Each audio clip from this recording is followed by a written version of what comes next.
बोली पंच परमेष्ठी भगवान की, अनंतानंद चित परमेष्ठी भगवान की, मूल नायक शांतिनाथ भगवान की, शासन नायक महावीर भगवान की, कोमटेश्वर बाहुबली भगवान की, 24 तीर्थंकर भगवंतों की, आचार्य श्री कुंद कुंद गुरुदेव की, आचार्य गुरुदेव श्री देवानंद जी महाराज की, मम गुरुदेव श्री जयकृति जी महाराज की, समस्त आचार्यों की, 3,9 करोड़ महाराजों की, द्वादशांग जनवानी माता की, जैन धर्म की,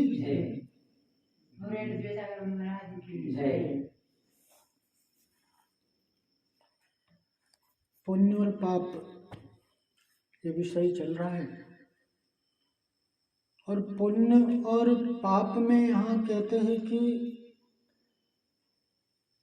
जो समान मानता है, यहाँ मोक्ष मार्ग की बात हो रही है। और जब मोक्ष मार्ग की बात होती है या मोक्ष का संबंध है, तो वहाँ पुण्य और पाप समान होंगे। पुण्य और पाप में समानता मोक्ष मार्ग में होती है। संसार में मोक्ष मार्ग में भेद है कि संसार में पुण्य और पाप में अंतर दिखाई देता है, लेकिन मोक्ष मार्ग में चाहे पुण्य हो चाहे पाप हो, दोनों समान है। पुण्य पाप का ये जो अंतर है वो अंतर अपनी ज्ञान में है। पुण्य और पाप में जो अंतर मान रहा है वो अंतर अपनी ज्ञान में है। और सिर्फ पुण्य और पाप में अंतर माने या पुण्य और पाप में समानता माने तो उसे भी क्या कहेंगे, एकांत दोष से सहित कहेंगे कि दोनों पक्ष है। पुण्य और पाप में अंतर भी है और पुण्य और पाप में समानता भी। लेकिन जब मुक्ति की बात आएगी तो हाँ, पुण्य और पाप में समानता, पुण्य और पाप में समानता माना जाएगा। आचार्य कुंद कुंद स्वामी कहते हैं प्रवचन सार की 77वीं गाथा में क्या कह रहे हैं कि जो पुण्य और पाप में अंतर मानेगा वो अनंत संसार में परिभ्रमण करेगा। पुण्य और पाप में अंतर मानना अनंत संसार का कारण है। जिसे पुण्य और पाप में भेद नजर आ रहा है, उसका भी संसार का विस्तार बहुत लंबा है। गाथा में क्या कह रहे, नहीं मन्नदि जो एवं नत्थि विशेषोति पुण्य पावाणम हिंडदि घोरम पारम संसार मोसदम मन्नो। क्या कह रहे, नहीं मन्नदि जो एवं नत्थि विशेषोति पुण्य पावाणम, जो पुण्य और पाप में अंतर नहीं मानता है,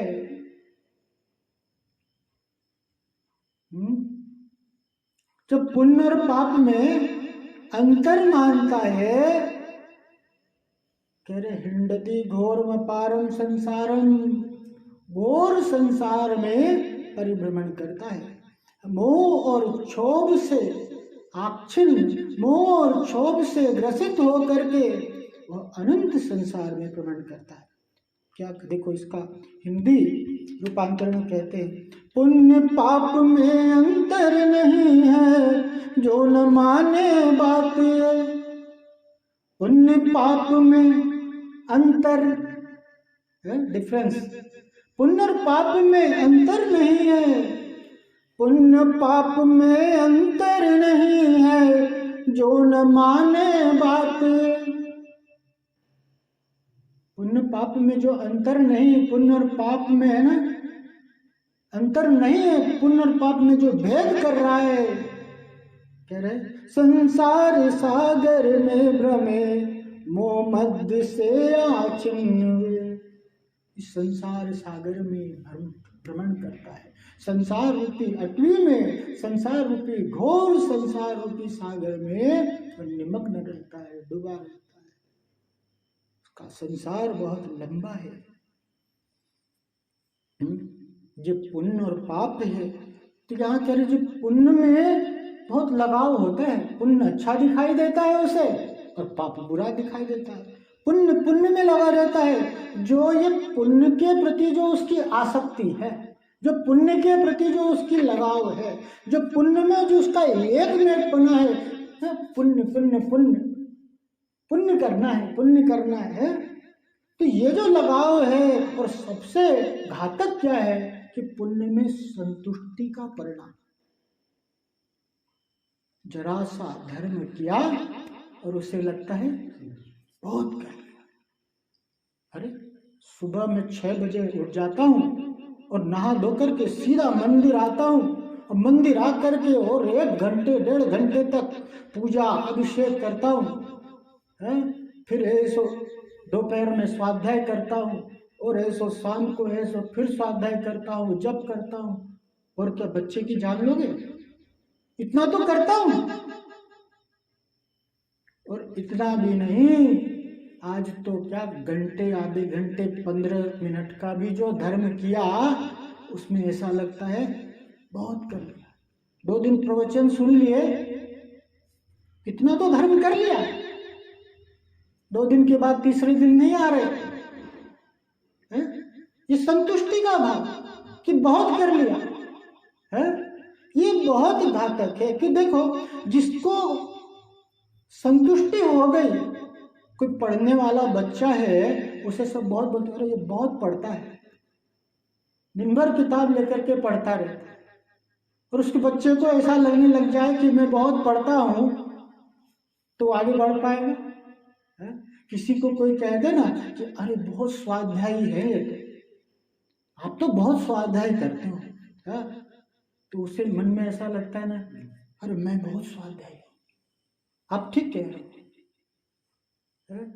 अब किसी का ज्ञान बहुत है तो उसके लिए लोग बड़ाई करते, बहुत ज्ञान है, ज्ञान है, और उसको भी अंदर में लगने लग जाए कि अरे मैं तो बहुत ज्ञानी हो गया, तो उसका विकास रुक जाएगा, उसकी उन्नति रुक जाएगी, वो आगे नहीं बढ़ पाएगा। चाहे पढ़ने के क्षेत्र में है, चाहे धर्म के किसी भी क्षेत्र में है, हा? ये संतुष्टि उसके मार्ग में बाधक है, उसके विकास में, उसके उत्थान में क्या है? बाधक है? ये मार्ग में ही संतुष्ट हो है?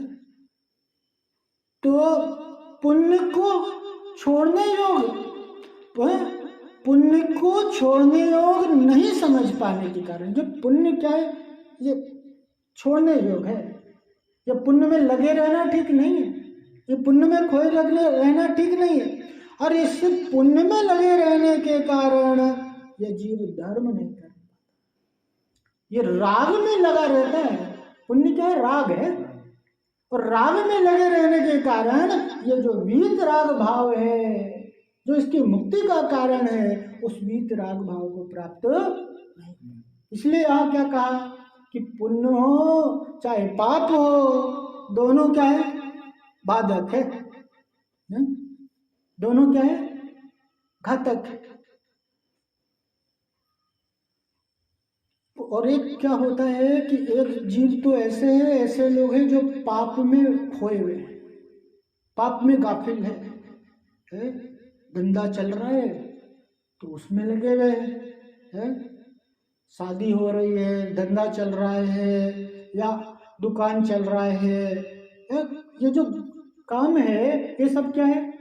ये सब पाप के काम है। वो पाप में मस्त है, रात दिन उसी में लगा हुआ है, घर व्यापार, पुत्र, ये वो, तो ये पाप में मस्त है, ये पाप में खोया हुआ है, और पुण्य से दूर है।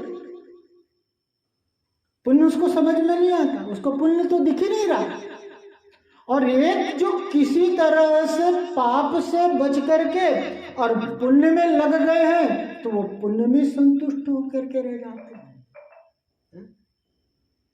वो पुण्य में भ्रमित होकर के रह जाते हैं। यानी मार्ग है, मंजिल नहीं है। ये पुण्य क्या है? माध्यम है। पुण्य क्या है?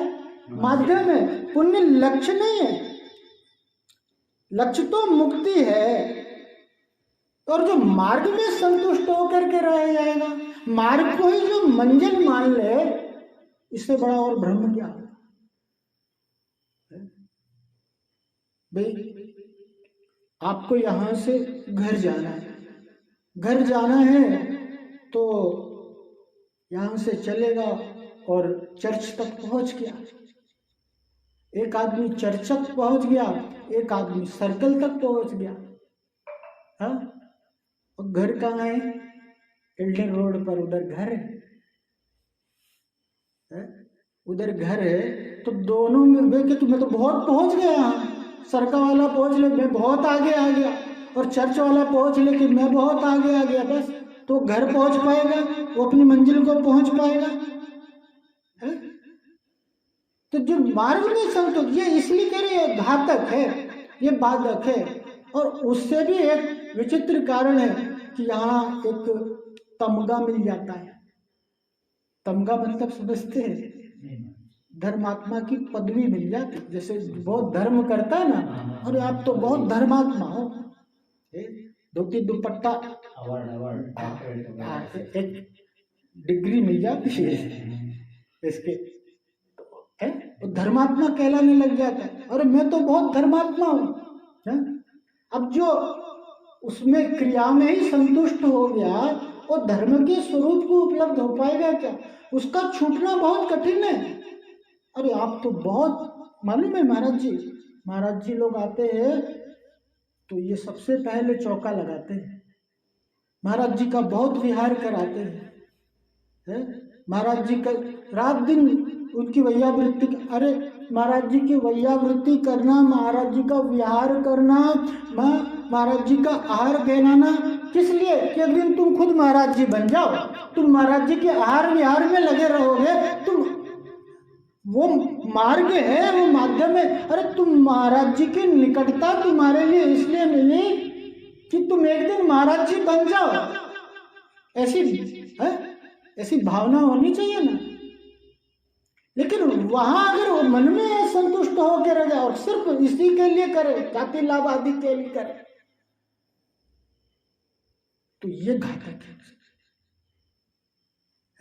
वो छूटना कठिन, इसीलिए क्या कहा यहाँ पर कि अंधकूप के समान कहा, कि जैसे अंधे कुएं में कोई गिर जाए तो उसे निकलना बहुत मुश्किल है, अशक्य है, उसे मार्ग नहीं नजर आता, उसे रास्ता नहीं नजर आता।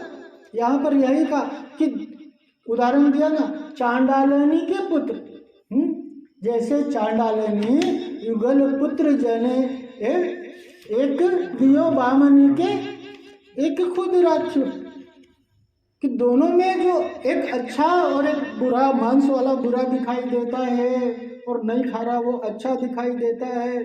तो ये जो भेद नजर आ रहा है, ये चांडालनी के ही पुत्र है, ऐसे ये वेदनीय कर्म के ही पुत्र हैं, कर्म की संतान है, कर्म की उत्पत्ति है और कर्म बंध का कारण है। यहाँ तो मुक्ति की बात हो रही है। दोनों में आकुलता लगी रहती है, दोनों में भागम भाग लगी रहती है, लगी रहती है। भाई वहां पहुंचना है, आज वहां आराधना है 8 बजे का वहां पर, और 8 बजे का आराधना है, और कोई कह दे कि जरा दूध गर्म कर देना, तो जरा दूध गर्म कर देना, तो एक दो और कपड़े और धो लेते हैं, जरा वो भी कर लेते हैं। ये 4-5 कैसे जल्दी जल्दी काम को निपटाते हो। घड़ी दिख रही है, घड़ी वहां पर, जाना तो विधान में, जाना तो आराधना में, और बीच में कोई चलते चलते है सब रास्ते में कोई गाड़ी वाला आ जाए, बिल्कुल एक्सीडेंट हो गया, अब वो आगे है सो जाने को नहीं मिलते, अरे कब जाम लग गया, कैसे पहुंच पाएंगे, आकुलता लगी रही। तो दोनों में भागम भाग है। तो परिणामों में संक्लेश करना है, जहां परिणामों में आकुलता है वहां धर्म नहीं। क्या तो शुभ भाव भी क्या है, ये आकुलता का कारण है। चाहे शुभ हो चाहे अशुभ हो, चाहे पुण्य हो चाहे पाप हो, दोनों में भागम भाग है, दोनों में ही आकुलता है। यहाँ तो शुद्ध से संबंध है। भाई श्रावक के लिए 6 आवश्यक बताए। देव पूजा, गुरु उपासना, स्वाध्याय, संयम, तप और ध्यान। और श्रावक के लिए 11 प्रतिमाओं का स्वरूप बताया। दर्शन प्रतिमा आदि जो प्रतिमा 11 प्रतिमा है उसका स्वरूप किसके लिए बताया। अब वो 11 प्रतिमा में और 6 आवश्यकों में लग करके रह जाए। आचार्य कुंद स्वामी कहते हैं कि सब आवश्यक में जो आवश्यक है, परम आवश्यक वो करने योग्य है। अपनी आत्मा का ध्यान करने योग्य है, वो परम आवश्यक है। और जब तक अपने स्वरूप का ध्यान नहीं हो पाता है तब तक ये क्या है, ये करने योग्य है। भाई अशुभ से बचेंगे, शुभ में लगेंगे। अशुभ से बचने के लिए शुभ में लगेंगे तब तो हम अशुभ से बचेंगे। अभी तो सारा वक्त अशुभ में जाता है, अशुभ से शुभ में ही आना मुश्किल हो रहा है। तो ये तो शुभ में लगाने के माध्यम है। पहले ही से तो अशुभ से बच नहीं पा रहा, और अशुभ से बच करके किसी तरह शुभ में आ जाए और शुभ में ही फंस करके रह जाए तो शुद्धता को कैसे प्राप्त हो। तो शुद्धता, मुक्ति की बात हो रही। अरे जैसे किसी माल पड़ा रहता ना, जैसे काली मिर्च पड़ी हुई है और है सो खराब हो जाएगा इतने समय में। एक 8 करोड़ का माल है, जो समझ ले एक निश्चित अमाउंट का है, इतने का माल है। अब वो थोड़े दिन में अगर इसको नहीं बेचा तो सब खराब हो जाएगा, सारा नुकसान हो जाएगा। तो क्या करते हैं, जितना बचा लो बचा लो, जो मिल जाए सो अच्छा। करते कि नहीं करते है? कि भाई 1 लाख का है और 80,000 रुपये मिल गए तो उसे लगता है कि अच्छा हो, बच के है। लेकिन ज्ञानी और अज्ञानी में भेद है। यहाँ पर है, ज्ञानी और अज्ञानी में भेद है। ज्ञानी क्या सोचता है? इतना मिला इतना बस, 80,000 बचा लिए है। और अज्ञानी क्या सोचता है? 2,000 का नुकसान हो गया, 2,000 का नुकसान हो गया। और वो भी सोचते हैं रखा तो और रेट आता है और लॉटरी जैसा। तो यहाँ भाई अशुभ में लगे रहने से अच्छा है ना शुभ में लगो। है भाई, ट्रैफिक में जा रहा है और है सो चालान कट गया। मैं उपाय नहीं बता रहा हूँ, लेकिन वहाँ क्या करता है, कोई 1,000 रुपये का चालान, अरे साहब 500 ले करके रफा दफा करो। 1,000 बचाने के चक्कर में 500 रुपये देता है कि नहीं देता है? देता है। 500 दे, चलो 700 ले लो, 300 बच गए। तो यहाँ भाई अशुभ से बचो, ये उपाय करना है। उसलिए है कि शुभ में लगे है,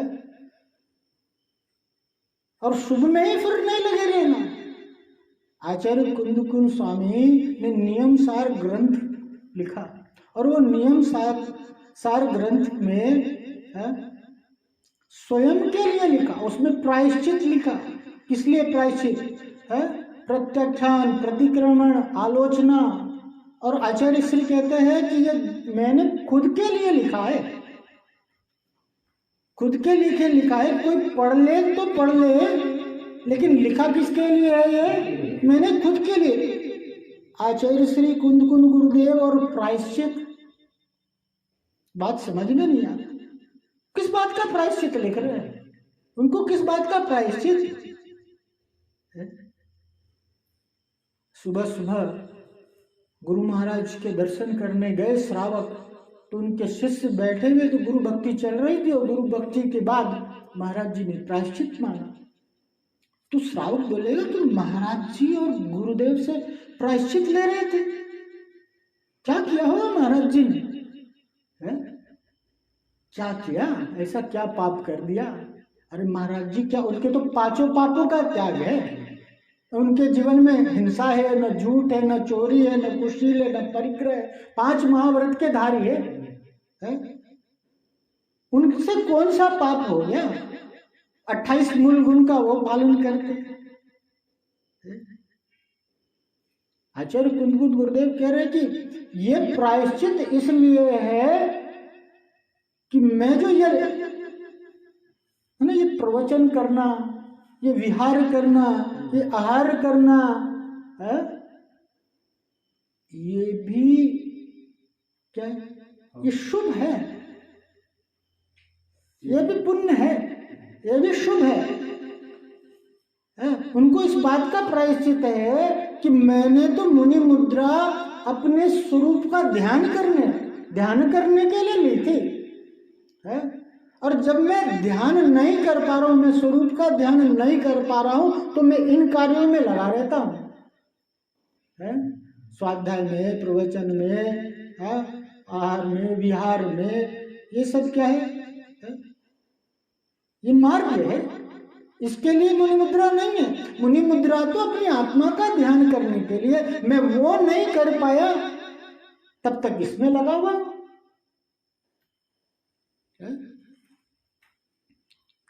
तो यहां पर यही कह रहे। और क्या पुण्य और पाप दोनों में समानता है। और शिष्य ने कल क्या कहा था है? शिष्य ने कहा था कि आपको समान दिखाई देता है लेकिन मुझे समानता नहीं दिखाई देती। और उसने बताया कि कारण से, रस से, स्वभाव से और फल से, इन 4 प्रकार से मुझे भेद नजर आता है। 4 प्रकार से मुझे भेद नजर आता है, अंतर नजर आता है। तो गुरु उसकी शंका का समाधान करते हुए कहते हैं, पाप बंध पुण्य बंध, पाप बंध पुण्य बंध दोहु में मुक्ति नहीं, कटुक मधुर स्वाद पुद्गल को देखिए। कि पाप का बंध हो और पुण्य का बंध, दोनों में मुक्ति नहीं है। अरे बेड़ी तो बेड़ी है, सोने की हो चाहे लोहे की, दोनों तो बंधन है, मुक्ति नहीं है दोनों में। और तुझे जो ये कड़वा और मीठा जो स्वाद आ रहा है, ये स्वाद तो किसका है? पुद्गल का स्वाद है। पुद्गल भाई, रसगुल्ला मीठा लग रहा है और दवाई कड़वी लग रही है। पुण्य के उदय से रसगुल्ला मिल रहा है और पाप के उदय से कड़वी दवाई खाने को मिल रही है, कड़वी दवाई खानी पड़ रही है। लेकिन चाहे कड़वी दवाई हो चाहे रसगुल्ला हो, वो तो पुद्गल है, वो तो जड़ है? वहां आत्मा का स्वाद, वहां आत्मा का रस कहाँ आ रहा है? तू तो उससे भिन्न है, तू तो उससे अलग है। और क्या कह रहे? संकलेश विशुद्धि सहज दो कर्म जाल, कुगति सुगति जग जाल में विषय किए। चोर जो ये संकलेश और विशुद्धि जो है कि पुण्य में विशुद्धि है, पुण्य में शांति की अनुभूति होती है, पुण्य में सुख की अनुभूति होती है, और पाप में संकलेशता, आकुलता की अनुभूति होती है। लेकिन ये तो दोनों कर्म की चाल है, कर्म की चाल है कि हर वक्त एक जैसा नहीं रहता। कि सुख है तो दुख भी आता है, पुण्य का उदय भी आएगा तो पाप का भी उदय आएगा, और पापोदय भी सदा नहीं रहता है? पाप के बाद पुण्य आता है, पुण्य के बाद पाप आता है, संकलेश परिणाम होंगे तो विशुद्ध भी होते हैं। और तो ये कर्म की चाल है। और जो कुगति और सुगति की तो बात कर रहे हैं, एक में कुगति है दूसरे में सुगति है। और कु और सु तो तुम लगा रहे हो, है तो दोनों में गति है। और जब तक गति है तब तक संसार है। संसृति थी संसार, चारों गति के परिभ्रमण का नाम ही तो संसार है।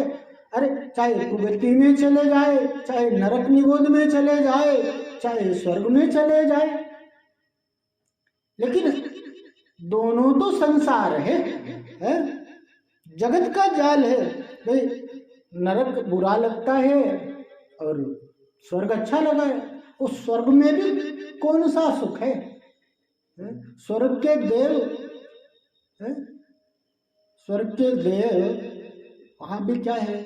वहां भी ईर्ष्या से दुखी होता है। वहाँ ईर्ष्या रहती, ऊपर के देवों से ईर्ष्या रहती है, संयम नहीं रहता। संयम के अभाव में वहाँ संयम नहीं है? और वहाँ पर क्या है, ऊपर के देव है उनसे ईर्ष्या होती है, वहाँ मानसिक संताप रहता है? माला मुरझा जाती है? एक भाई आपके लिए है? बोल दे कोई कि हाँ मनुष्य जन्म में तो हमें मालूम नहीं कि कब वो मृत्यु आएगी, और वहाँ क्या होता है 6 महीने पहले मालूम पड़ जाता है? और 6 महीने पहले मालूम पड़ जाता, अवधि ज्ञान रहता है वहाँ पर, अवधि ज्ञान में उसे मालूम रहता है कि अब यहाँ से और उस गति में, उस नीच गति में जाऊंगा और 1 सेकंड में ये सब कुछ छूट जाएगा। कैसी दशा होती, गाड़ी से जा रहे हैं और गाड़ी में रिजर्व लग जाए, कैसी होती है? अब वहाँ आयु कर्म का रिजर्व लग गया तो बस ठीक 6 महीने के बाद मृत्यु होने वाली है, तो कैसे संश्लेषित होता है? तो और ऊपर के देव से वहाँ इंद्र आदि के नीचे जो देव रहते हैं उनकी आज्ञा में रहना पड़ता है, वो जो बोले वो करना पड़ता है? उनकी विक्रिया रिधि रहती है, हाथी घोड़ा आदि बनना पड़ता है?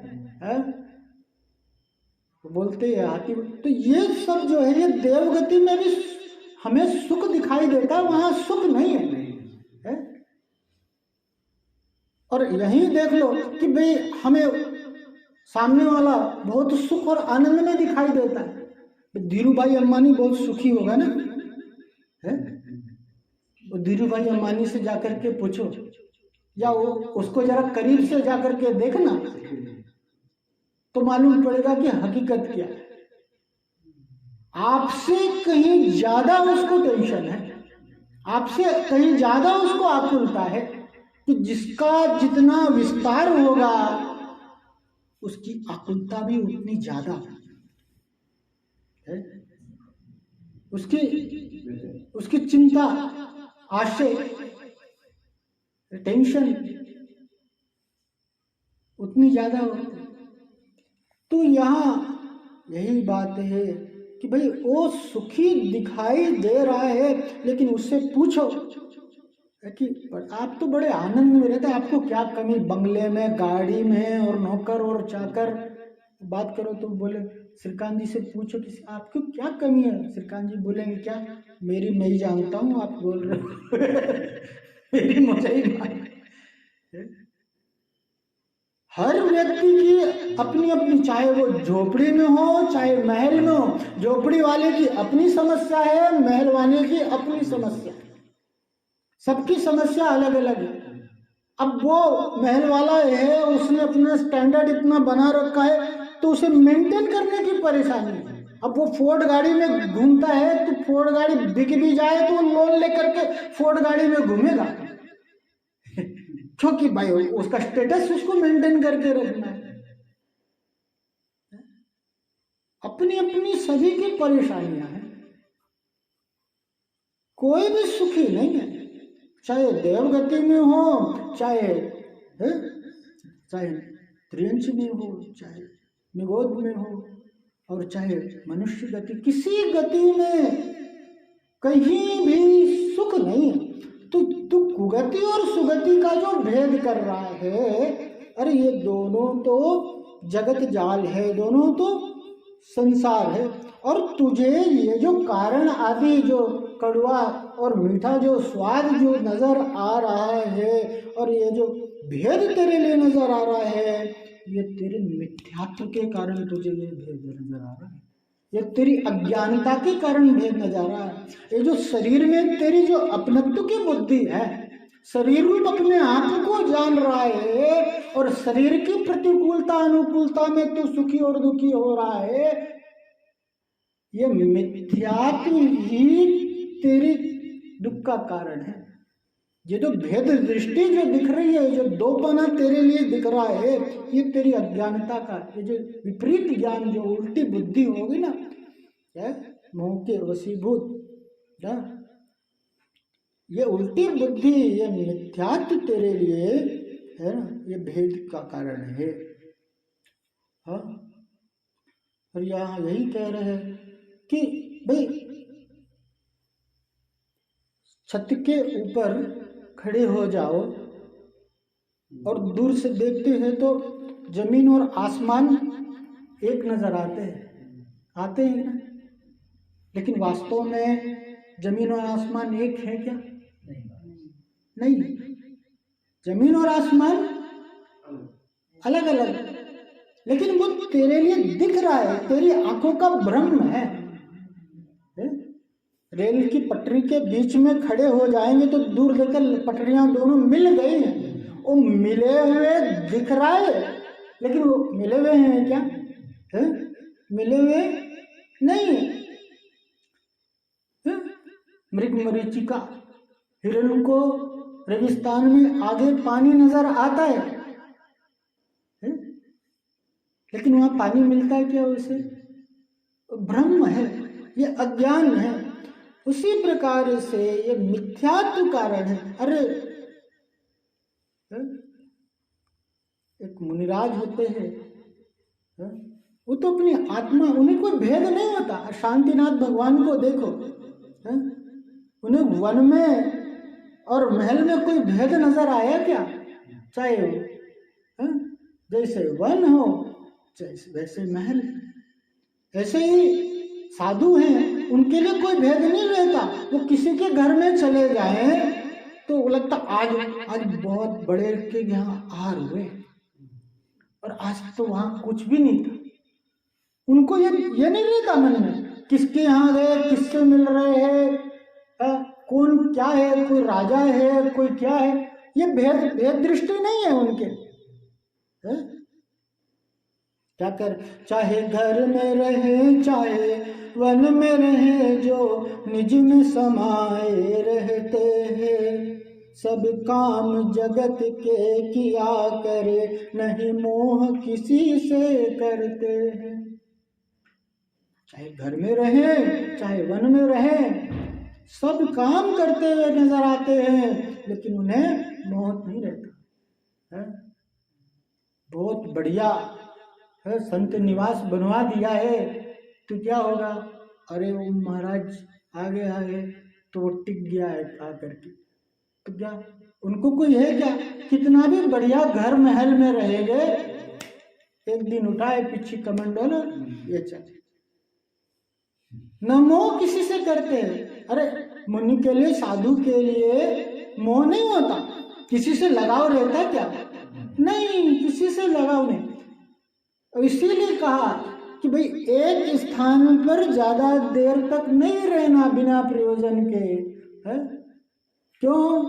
क्योंकि एक स्थान पर रहेंगे तो सब जो अब हमारे लिए आप लोग इतना करते हो कि नहीं करते हो, तो हमें लगा होगा कि नहीं होगा? वो इतना करते हैं हमारे लिए, तो मोह, तो ऐसा मोह नहीं होगा।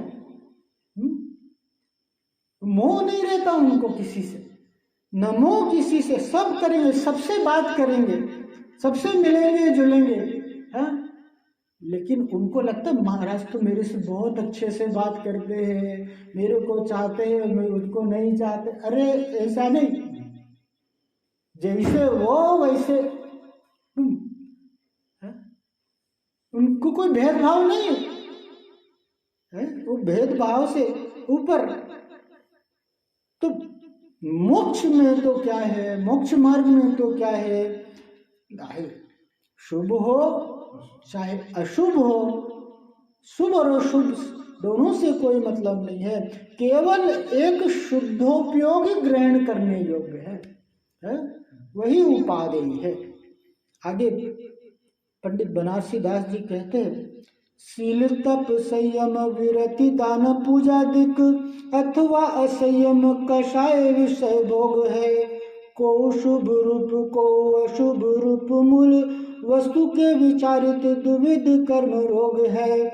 ऐसी बंध पद्धति विखानी वितराग देव, आत्म धर्म में कर्म त्याग जोग है। बोझल तरैया राग द्वेष को हरैया, महा मोक्ष के करैया एक शुद्ध उपयोग है।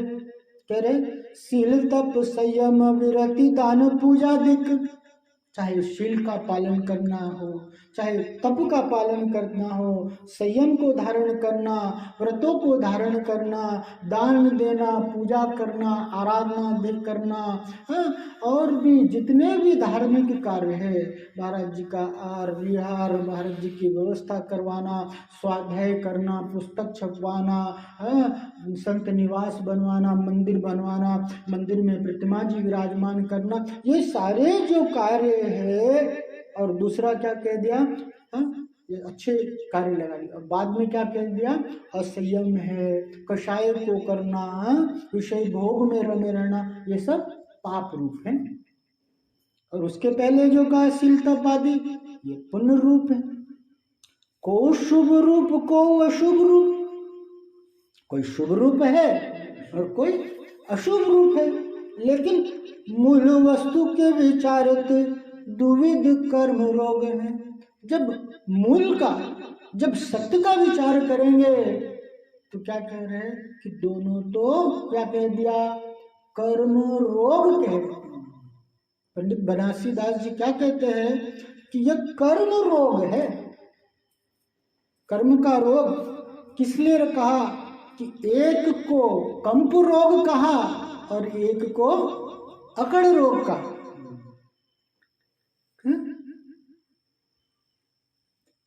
आप ज्योतिषी के पास गए और ज्योतिषी बड़ा नामी है, चले जाते हैं ज्योतिष पंडित के चक्कर में पड़ करके, और हाथ देखा तो उसका चेहरा, क्या बात है, होता ना टेंशन, क्या बात है, अरे छोड़ो, अरे नहीं बताओ। अब क्या बताए मैं जजमान आपको, है बस थोड़े ही दिनों में है सो आपका बड़े बेटे का एक्सीडेंट हो जाएगा।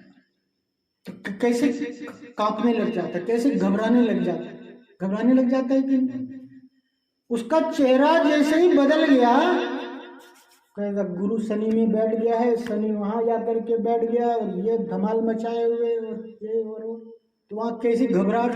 अब बोलो क्या करना है, मैं सब करने के लिए तैयार हूं, इसका कोई उपाय हो तो बताओ। पड़ जाता है ना चक्कर में। और डॉक्टर के यहाँ गया हो और डॉक्टर ने है सो है कोई टेस्ट बता दिया हो, और वो टेस्ट क्या हो, कैंसर से रिलेटेड हो, घबराहट होती नहीं, क्या हो गया, वो रिपोर्ट नहीं आती जब तक, कैसी दुखदुखाहट लगी रहती है। तो ये पाप के कंप रोग है। और एक पुण्य के उदय में क्या कहा, अकड़ रोग है। पुण्य के उदय में क्या कहा, अकड़ रोग हो जाता कि पुण्य में है, इसको कोई दिखाई नहीं देता, पुण्य के उदय में किसी को कुछ समझता नहीं है, अकड़ करके चलता है कि हाँ, अहंकार होता ना, जैसे पुण्य के उदय में उसको सब कुछ, अरे पूर्व जन्म में पुण्य किया तो अभी सब है, पैसा है, बंगला है, गाड़ी है, और ऐसे पैसा है, सारी पुण्य के उदय में अनुकूलता को पा करके और क्या करता है, इतना अकड़ हो जाता है, वो देवशास्त्र गुरु को कुछ समझता नहीं, उनके आगे भी सीना तान करके चलता है। गुरु जाएंगे उधर चल रहे हैं तो क्या करता है, मुंह इधर मोड़ लेता है कि उधर देखेंगे तो नमोस्तु करना पड़ेगा। ये अकड़ रोग, ऐसे सीना तान के चलता है, किसी को कुछ समझता नहीं है। अरे ये मैं में चलता है, जानते नहीं है मैंने ये किया है और मेरे इतने लोग हैं, अभी इतना मेरा ये प्रभाव है। पुण्य का उदय आता है तो क्या होता है भाई, सम्मान किसी दे दिया, मंच पे गए तो माला वाला 2-4 पड़ गई गले में, तो कैसा अकड़ता है। और वही है सो मंच पर गया कोई, उसको तो आप नीचे उतरो, आप मंच पे कैसे चढ़ गए, तो क्या कर घबरा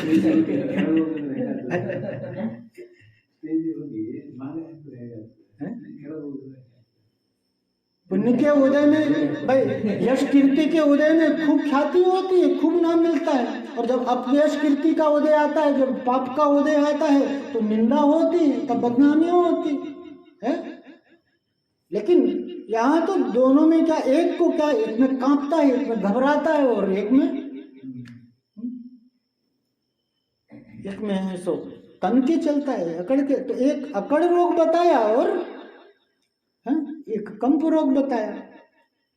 तो कह रहे हैं कि ये द्विविध कर्म रोग है, कर्म के रोग है। और क्या करे, ऐसी बंद पद्धति बखानी वितराग देव, आत्म धर्म में कर्म त्याग जोग है। ये बंद की पद्धति जो बताई है कि पुण्य हो चाहे पाप हो, दोनों बंध रूप है। ये पद्धति, ऐसी पद्धति वीतरागी देव के द्वारा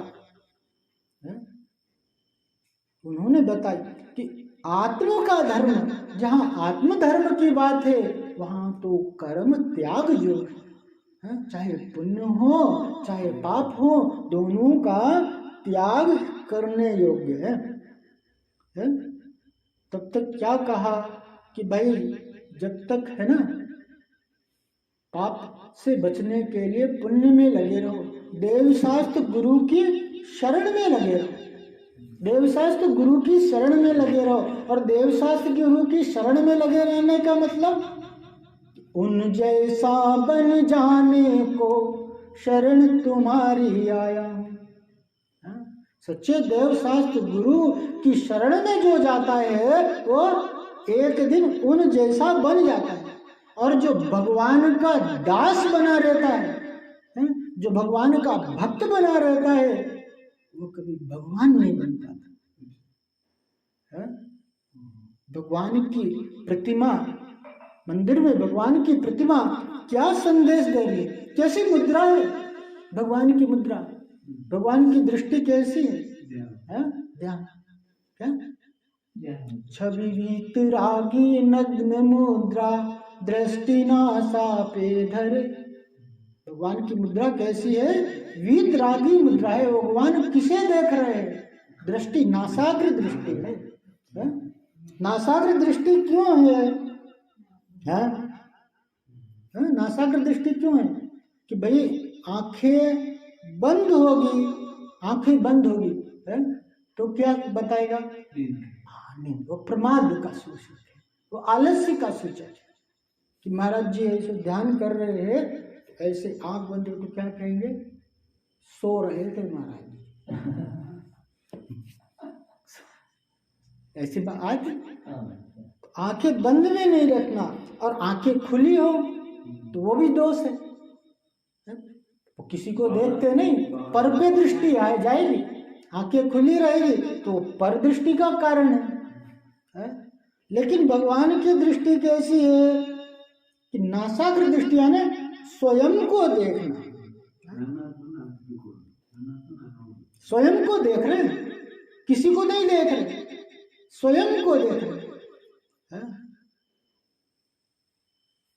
वीतराग प्रतिमा से क्या शिक्षा, क्या लेना चाहिए कि स्वयं को देखना ही सुखी होने का उपाय है, और पर दृष्टि ही दुख का कारण है। पूरी दुनिया क्या लगी हुई है, पर में लगी हुई है संसार। कौन क्या कर रहा है, अरे कौन क्या कर रहा है, उसका क्या हो रहा है, उससे तेरे को क्या लेना देना। कोई पुण्यात्मा है तो वो अपने पुण्य के उदय से सारी अनुकूलता है उसके लिए, और कोई दुखी है तो वो पाप के उदय से दुखी है। कोई दुखी नजर आ रहा है, कोई सुखी नजर आ रहा है, कुछ सुखी वाले को देख कर के लिए तेरे लिए ईर्ष्या होती कि भाई उसको इतनी सारी कैसे है, वो कितना आनंद में है, वो कितना सुख में, लेकिन उसके जीवन से तेरे जीवन में क्या अंतर पड़ रहा है। तो ये जो परपे दृष्टि है ये दुख। भगवान क्या कह रहे, स्वयं को देखो, स्वयं को निहारो, अपने स्वरूप को निहारो। वस्तु स्वभाव धर्मो, धर्म के लिए क्या कहा है? अपन जुलूस निकालते हैं तो क्या लिखते हैं, वस्तु स्वभाव धम्म, बड़ा बड़ा बैनर, बड़ा बड़ा फ्लेक्स, कहीं भी जाओगे आप तो लिखा रहेगा धर्म क्या, वस्तु स्वभाव धर्मो, वस्तु स्वभाव धम्मो, क्या वस्तु का स्वभाव धर्म है क्या? हाँ? अपनी स्वभाव में आना ही धर्म है, अपनी स्वभाव को प्राप्त होना, अपनी स्वरूप पे दृष्टि ही धर्म है, वही करने योग्य कार्य है। उसी से सारे दुख और संकट दूर होते हैं। क्या मेरी भावना की लाइन क्या है? वस्तु स्वरूप विचार खुशी से सब दुख संकट सहा करें। ये वस्तु का स्वरूप है, ये संसार की व्यवस्था है, ये कर्म फल है, कर्म फल विचार ये वस्तु का स्वरूप है। और जो कर्म फल विचार करता है उसे सुख और दुख का संसार में कारण क्या रह जाए? अरे ये पुण्य था तो मेरे लिए सब कुछ आ गया, और पाप का उदय आया तो ये सारी प्रतिकूलता आई। ऐसे वस्तु स्वरूप के विचार से वो सुखी हो सकता है? फिर क्या कह रहे, आखिर में क्या कह दिया? भोजल करैया राग द्वेष को हरैया, महामोक्ष को करैया एक शुद्ध उपयोग है। उसके पहले उन्होंने क्या कहा था कि आत्म धर्म में कर्म त्याग योग है, कि आत्म धर्म में तो समस्त कर्मों का त्याग ही करने योग्य है। अरे तो क्या महाराज जी सब छुड़ा दोगे क्या? है? सब कुछ छुड़ा दोगे क्या? है? पाप तो छुड़ाने की बात आती है, आप तो पुण्य भी छुड़ाने की बात कह रहे हैं। तो ये सब पहले ही वहां हमको सब समझाते थे कि वहां महाराज जी की बस में मत जाओ, सब वो खुद भी त्याग करके बैठे हैं और तुम्हारा भी सब त्याग करा देंगे। पहले ही लोग नहीं आते थे, है? बड़ी मुश्किल से लोग आए हैं, तो ये जो आए हैं तो आप कह रहे हैं कि ये भी सब करना छोड़ना है, ये सब त्यागने योग्य है। यहाँ यही कह रहे, भवजल तरैया राग द्वेष को हरे, संसार सागर से तारने वाला अपने राग द्वेष को दूर करना, हा? वो चाहे शुभ उपयोग हो चाहे अशुभ उपयोग है, दोनों छोड़ने योग्य, उसकी त्याग की बात कर रहे हैं। और महामोक्ष को करैया, और मोक्ष को देने वाला एक शुद्ध उपयोग है, एकमात्र, सिर्फ एक और एक। कैसा? वो शुद्ध उपयोग ही करने योग्य है। और जब तक शुद्ध उपयोग नहीं कर पा रहा है तब तक क्या करना? शुभ में लगे, पुण्य छोड़ना नहीं है। पुण्य छूट जाएगा, पुण्य छूट जाएगा, स्वयं छूट हो जाएगा, लेकिन अपना लक्ष्य क्या होना चाहिए? मोक्ष का लक्ष्य, मोक्ष का लक्ष्य होना चाहिए। अपने लक्ष्य शुद्धता, वो प्राप्ति का उपाय अपने जीवन में घटित हो। पुण्य और पाप के संबंध में काफी तथ्यों को हमने जाना, आने वाले दिनों में और विस्तार से इसे जानेंगे। आज यहीं तक।